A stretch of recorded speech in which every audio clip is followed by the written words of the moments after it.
Hello everyone, আসসালামু আলাইকুম। আশা করছি সকলেই ভালো আছো। আলহামদুলিল্লাহ আমিও ভালো আছি। আজকে কোনো ব্লগ ভিডিও নয়, আজকে একটু তোমাদের সাথে দারুণ স্বাদের চিকেন ফ্রাই রেসিপি নিয়ে চলে আসলাম। আজকে চিকেন ফ্রাই বানানোর জন্য যা উপকরণ ব্যবহার করব প্রত্যেকের বাসায় সেগুলো অবশ্যই থাকে।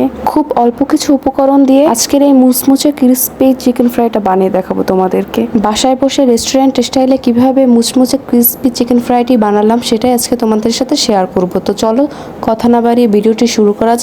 তো এখানে আমি মুরগির মাংসের এক পাশের বুকের মাংসটা নিয়েছি। মাংসটাকে ভালো করে ধুয়ে পিস পিস করে এভাবে কেটে নিয়েছি। এটা দেখতেই পাচ্ছ ভিডিওতে। খুব বেশি বড়ও না ছোটও না, মিডিয়াম ভাবে সবগুলো কেটে নিয়েছি লম্বা লম্বা করে। আমি দেখিয়ে দিচ্ছি যে মুরগির মাংসটাকে কিভাবে কেটেছি। এই তো পিস পিস করে কেটেছি এরকম। এখন কেটে রাখা মাংসগুলোকেও ভালো করে ধুয়ে নিয়েছি কয়েকবার। তারপরে মাংসের মধ্যে কিছু শুকনো উপকরণ মিক্স করব। এখানে দিয়ে দিচ্ছি স্বাদ মতো লবণ, দিয়ে দিচ্ছি পরিমাণ মতো কাশ্মীরি মরিচের গুঁড়া, এরপরে দিয়ে দিয়েছি আদা রসুনের পেস্ট।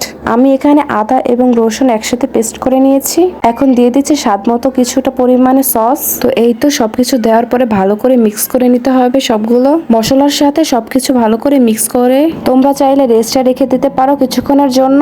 আমি 5 মিনিটের জন্য এই মাংসটাকে রেস্টে রেখে দিয়েছিলাম। তো ততক্ষণ অন্য কাজটি আমি করে নিচ্ছি। তো এখানে আমি 1.5 কাপের মতো ময়দা নিয়ে নিচ্ছি আর সাথে দিয়ে দিচ্ছি কিছুটা পরিমাণে চালের গুঁড়ো। এখানে ময়দার সাথে চালের গুঁড়ো অল্প পরিমাণে অ্যাড করে নিয়েছি। এখন দিয়ে দিচ্ছি বেকিং সোডা, প্রায় হাফ চা চামচের মতো অ্যাড করে নিচ্ছি বেকিং সোডা। এখন দিয়ে দিচ্ছি জিরা গুঁড়া সামান্য পরিমাণে।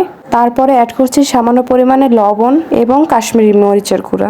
তারপরে এই সকল উপকরণগুলোকে ভালো করে মিক্স করে নিতে হবে। এই তো আমি ভালো করে সবকিছু মিক্স করে নিয়েছি 2-3 মিনিটের মতো। তো 5 মিনিট মাংসগুলোকে রেস্টে রাখার পরে আরো কিছু মশলা অ্যাড করে নিচ্ছি। এখন এখানে দিয়ে দিয়েছি জিরা গুঁড়া এবং দিয়ে দিচ্ছি ম্যাগি মশলা। এখানে ম্যাগি মশলাটা ব্যবহার করলেও চলে, না করলেও চলে, একদম অপশনাল। স্বাদ বাড়ানোর জন্য জাস্ট ইউজ করছি, কারণ মশলাটা দিলে অনেক স্বাদ বেড়ে যাবে। তো এখন চলে আসলাম ম্যারিনেট করতে।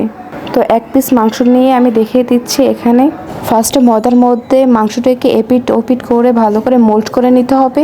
তো মাংসটিকে ভালো করে ময়দার সাথে এপিট ওপিট মিশিয়ে নিচ্ছি।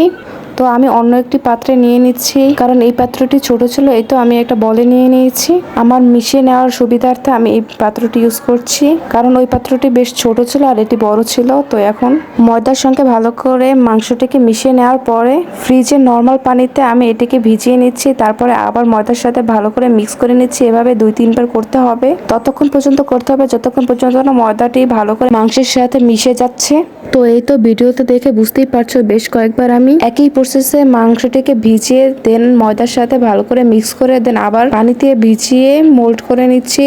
তো এই তো আমার সবগুলো মোল্ড করে নেওয়া কমপ্লিট। তো দেখতেই পাচ্ছ যে কতটা সুন্দর করে মাংসগুলোকে মোল্ড করে নেওয়া কমপ্লিট হয়ে গিয়েছে আমার। তো একইভাবে যদি তোমরাও এরকম মোল্ড করে নাও তাহলেই এরকম পারফেক্ট হবে। তো এখন সরাসরি চলে যাচ্ছে চুলায়। তো একটা কড়াইয়ে বেশ অনেকটা পরিমাণে তেল দিয়ে দিচ্ছি। তেলটিকে গরম করে নিয়েছি, মোটামুটি হাই হিটে এই তেলটিকে গরম করে নিচ্ছি। তেল ভালো করে গরম করে নেওয়া হলে একটি একটি করে মাংসের পিসগুলোকে দিয়ে দিচ্ছি।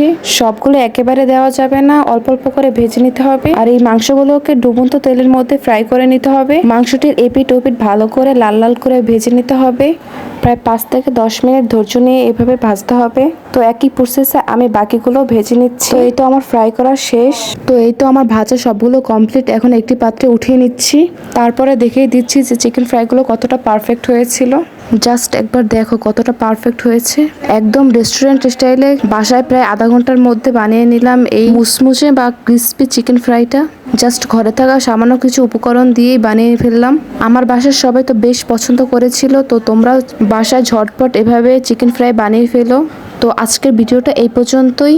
দেখা হবে নেক্সট কোনো একটা ভিডিওতে।